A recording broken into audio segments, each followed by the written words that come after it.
Here at LifeLab, we're working at the intersection of two essential questions. What does this world need, and what do children deserve?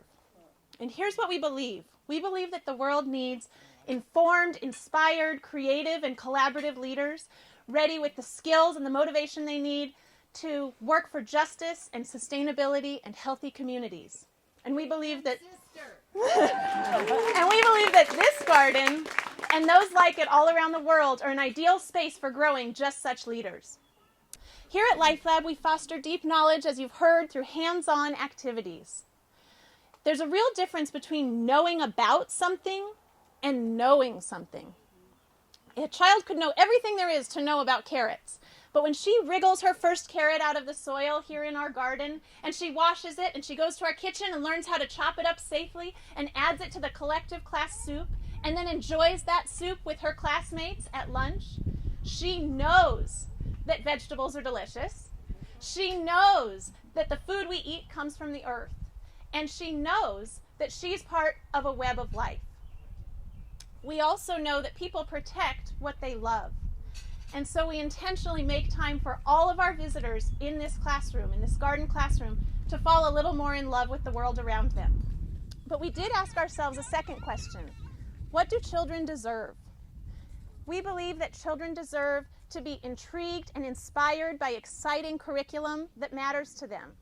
We all know that hands-on experiences are critical to learning. No one would dream of teaching technology without computers.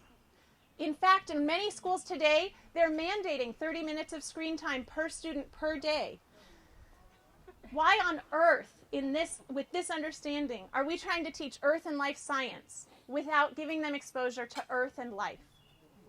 These garden classrooms, this one and those like it around the world, are spaces, outdoor classrooms, where students can learn science and apply math and language arts, again, in a context that feels relevant to them.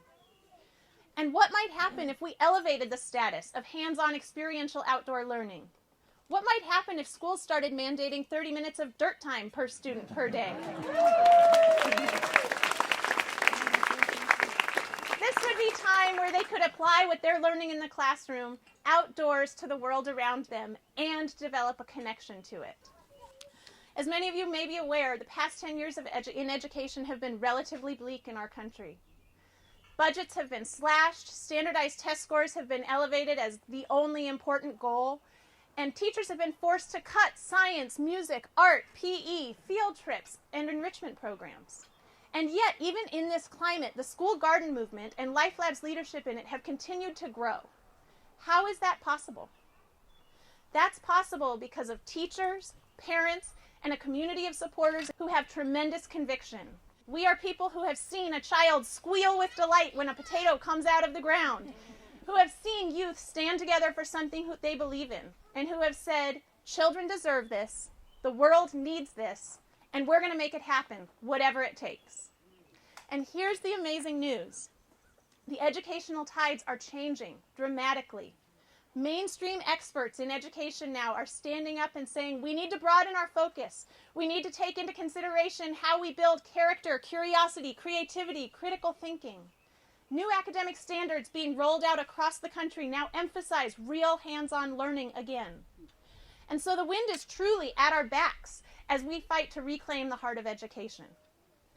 The potential for LifeLab right now to lead this charge has never been greater. I realized this recently when I followed the press coverage of the 6th annual White House garden planting, and when I saw the first photo of the event, I could not believe my eyes. I recognized every educator in the White House garden that day because every adult there who had brought children, everyone other than the First Lady, had been to one of our workshops in the past couple of years. So what does this mean for young people today?